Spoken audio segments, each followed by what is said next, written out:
Flag ಆಗಲಿ ಮತ್ತು independence day ಆಗಲಿ, ಆಗಸ್ಟ್ 15th ಆಗಲಿ, ಹಾಗೂ ಕರ್ನಾಟಕ ಫ್ಲಾಗ್ ಆಗಲಿ, ಯಾವುದೇ ಫ್ಲಾಗನ್ನು ನಾವು ಯಾವ ಥರ ಕಟ್ತೀವಿ, ಯಾವ ಥರ ಎಲ್ಲಿ ಏನು ಕಟ್ಟಬೇಕು, ಏನು ಮಿಸ್ಟೇಕ್ ಆಗದೆ ಇರೋ ಥರ, ಏನು ಆಮೇಲೆ ಅರ್ಧ ಧ್ವಜ ಹಾರಿಸೋದು ಮತ್ತು ಆಮೇಲೆ ಉಲ್ಟಾ ಧ್ವಜ ಹಾರಿಸೋದು ಆ ಥರ ಆಗಬಾರ್ದು. ಅಂದರೆ ಯಾವ ಥರ ನಿಜವಾಗಿ ಕಟ್ಟಬೇಕು ಅಂದರೆ ಈ ಥರ ನೋಡಿ, ಇದು ಯಾವಾಗಲೂ ಹಸಿರಿಗೆ, ಇದು ಗ್ರೀನ್ಗೆ ಇದು ಇರಬೇಕು, ಹಸಿರು, ಇದು ಹಸಿರು. ನೆಕ್ಸ್ಟ್ ಇದು ಆರೆಂಜ್ಗೆ, ಅದು ಆರೆಂಜ್ಗೆ, ಇದು ಹಸಿರಿಗೆ. ಹಸಿರಿಗೆ 8 ನಾಟ್ ನಾವು ಯೂಸ್ ಮಾಡ್ತೀವಿ. 8 ನಾಟ್ ಯೂಸ್ ಮಾಡೋದ್ರಿಂದ ನಮಗೆ ಯಾವ ಥರ ಗಂಟು ಹಾಕಬೇಕು ಅನ್ನೋದು ನೋಡಿ. ಇದು 8 ನಾಟ್. ಈ ಥರ ಹಾಕೋದ್ರಿಂದ ಎಷ್ಟೇ ನಾವು ಜಗ್ಗದ್ರೂ ಗಂಟು ಉಚ್ಚೋದಿಲ್ಲ. ಓಕೆ, ಇದು ನಮ್ಮ ಭಾಷೆಯಲ್ಲಿ ಗಂಟು ಅಂತೀವಿ. ಇದಕ್ಕೆ ಇನ್ನೊಂದು ಎಕ್ಸ್ಟ್ರಾ ಹಾಕೋಬೇಕು. ನಿಮ್ಮ ಭಾಷೆಯಲ್ಲಿ ಏನಂತೀರಿ ಸರ್ ಇದಕ್ಕೆ? ಜೀರ್ಗಂಟು. ಓಕೆ, ಜೀರಗಂಟು. ಇದರ ಹೆಸರು ಜೀರಗಂಟು ಅಂತ ಬರುತ್ತೆ. ಹಾಕಿದ್ರೆ ಬಿಗಿಯಾಗಿರುತ್ತೆ. ನಾವು ಎಷ್ಟೇ ಜಗ್ಗಿದ್ರು ಗಂಟು ಬಿಚ್ಚೋದಿಲ್ಲ. ನೆಕ್ಸ್ಟ್ ಈ ಮೇಲ್ಗಡೆ ಬಂದು ಇದಕ್ಕೆ ಚಿಣಿ ಅಂತೀವಿ. ಚಿನ್ನಿಗೆ ಕಟ್ಟೋದು. ಚಿನ್ನಿಗೆ ಕಟ್ಟಬೇಕಾದ್ರೆ ನಾವು ಜೀರ್ಗಂಟಲ್ಲಾರು ಕಟ್ಬೋದು, ಇಲ್ಲ ಸಿಂಗಲ್ ಗಂಟಾರು ಹಾಕ್ಬೋದು, ಇಲ್ಲ ನೇಣ್ ಕುಣಿಕೆ ಅಂತಾರೆ.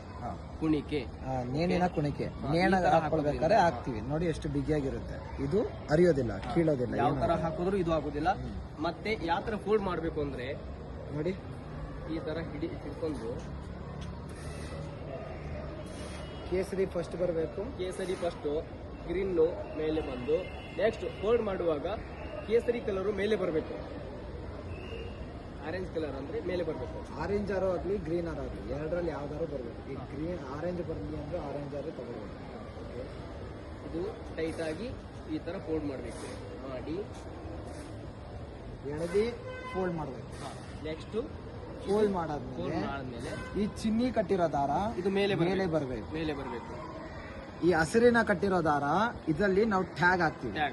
ಅಂದ್ರೆ 3 ಗಂಟು, 3 ಸುತ್ತಿ 1 ಗಂಟೆ ಹಾಕ್ತಿವಿ. ಯಾಕಂತಂದ್ರೆ ಮೇಲ್ಗಡೆ ಹೋದಾಗ ಅನ್ಫ್ಲಾಂಗ್ ಹಾಕಿ ಈಸಿ ಆಗ್ಲಿ ಅನ್ನೋ ಕಾರಣಕ್ಕೆ 3 ಸುತ್ತು ಅಥವಾ 2 ಸುತ್ತನ್ನು ಹಾಕಿ ಇಲ್ಲಿ ಒಂದು ನಾಟ್ ಟೈಪ್ ಒಂದು ನಾಟ್ ಹಾಕ್ತಿವಿ. ಸಿಂಪಲ್ ಒಂದು ಜೀರ್ಗುಣಿಕೆ ತರ ನಾಟ್ ಹಾಕ್ತಿವಿ.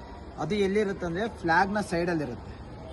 ಇದು ಜಾಸ್ತಿ ಉದ್ದಕ್ಕೂ ಬಿಡಬಾರ್ದು, ಜಾಸ್ತಿ ಸಣ್ಣಕ್ಕೂ ಬಿಡಬಾರ್ದು, ಮೀಡಿಯಂ ಆಗಿರ್ಬೇಕು. ಯಾಕಂದ್ರೆ ಮೇಲ್ಗಡೆ ಇರೋ ರಿಂಗ್ ಅಲ್ಲಿ ಈ ದಾರ ಹೋಗಿ ಸಿಗಾಕೊಂಡ್ಬಿಟ್ರೆ ಫ್ಲಾಗ್ ಹಾಸ್ಟಿಂಗ್ ಆಗಲ್ಲ. ಅದಕ್ಕೋಸ್ಕರ ನಾವು ಮೀಡಿಯಂ ಆಗಿ ಬಿಡ್ಕೋತೀವಿ. ಮೀಡಿಯಂ ಆಗಿ ಬಿಟ್ಟು ಈಗ ದಾರದ ಒಳಗಡೆ ಇರುತ್ತಲ್ಲ, ಈ ರಿಂಗಿನ ಒಳಗಡೆ ಇರೋ ದಾರನ ಹೊರಗಡೆ ತಗೋತೀವಿ. ಕೇಸರಿ ಇರೋ ದಾರ ಮೇಲ್ಗಡೆ ಹೋಗ್ಬೇಕು. ಅಕಸ್ಮಾತ್ ನಾವೇನಾದ್ರು ಈ ರಿಂಗ್ ಇಲ್ಲ ಅಂತಂದ್ರೆ, ನಾವೇನಾದ್ರು ಉಲ್ಟಾ ಏರ್ಸಿದ್ರೆ ಫ್ಲಾಗು ಉಲ್ಟಾ ಆರೋ ಸಂಭವ ಜಾಸ್ತಿ ಇರುತ್ತೆ. ಅದಕ್ಕೆ ನಾವು ಗ್ರೀನ್ ಅಲ್ಲಿ ಇರೋದನ್ನ ಒಳಗಡೆ ಇರೋದನ್ನ ಕೆಳಗಡೆ ಎಳ್ಕೊಂಡು, ಈ ಹಸಿರಲ್ಲಿ ಕೇಸರಿಯಲ್ಲಿರೋ ಚಿನ್ನಿ ಅಂತ ಇರುತ್ತಲ್ಲ, ಆ ಚಿನ್ನಿ ಇದು ಮೇಲ್ಗಡೆ ಹೋಗ್ತಾ ಇರುತ್ತೆ. ಮೇಲ್ಗಡೆ ಹೋದಾಗ ನಮಗೆ ಫ್ಲಾಗ್ ಅಂದ್ರೆ ರಿಂಗ್ ಇರುತ್ತಲ್ಲ, ರಿಂಗ್ ಪಕ್ಕನೇ ಹೋಗ್ಬೇಕು. ರಿಂಗ್ ಪಕ್ಕ ಹೋಗಿದಾಗ ನಮಗೆ ಗೊತ್ತಾಗುತ್ತೆ ಎಲ್ಲಿ ಹೋಗುತ್ತೆ. ಅದಾದ್ಮೇಲೆ ಫ್ಲಾಗ್ ಹಾಸ್ಟಿಂಗ್ ಆಗ್ಬೇಕಾದ್ರೆ ನೋಡಿ, ಈ ರಿಂಗ್ ಇರುತ್ತಲ್ಲ, ರಿಂಗ್ ಒಳಗಡೆ ಇರುತ್ತಲ್ಲ, ಅದ್ರೊಳಗಡೆ ಫ್ಲಾಗ್ ಹಾಸ್ಟಿಂಗ್ ಮಾಡಬೇಕು. ನೋಡಿ, ಫ್ಲಾಗ್ ಹಾಸ್ಟಿಂಗ್ ಆಡಿದಾಗ ಈ ತರ ಇರುತ್ತೆ. ಆಮೇಲೆ ಫೋಲ್ಡ್ ಮಾಡೋದು, ಆಮೇಲೆ ದಾರ ಕಟ್ಟೋದು. ನಮ್ಗೆ ಯಾವ ಥರ ಕಂಫರ್ಟಬಲ್ ಅನಿಸುತ್ತೆ ಆ ಥರ ಚೆನ್ನಾಗಿ ದಾರ ಕಟ್ಟೋದು. ಯಾವುದೇ ಕಾರಣಕ್ಕೂ ಮಕ್ಕಳಿಗೆ ಸಿಗೋ ರೀತಿಯಾಗಿ ದಾರ ಕಟ್ಟಬಾರ್ದು. ಸ್ಟಾಪ್ ಮಾಡಿ ಸರ್.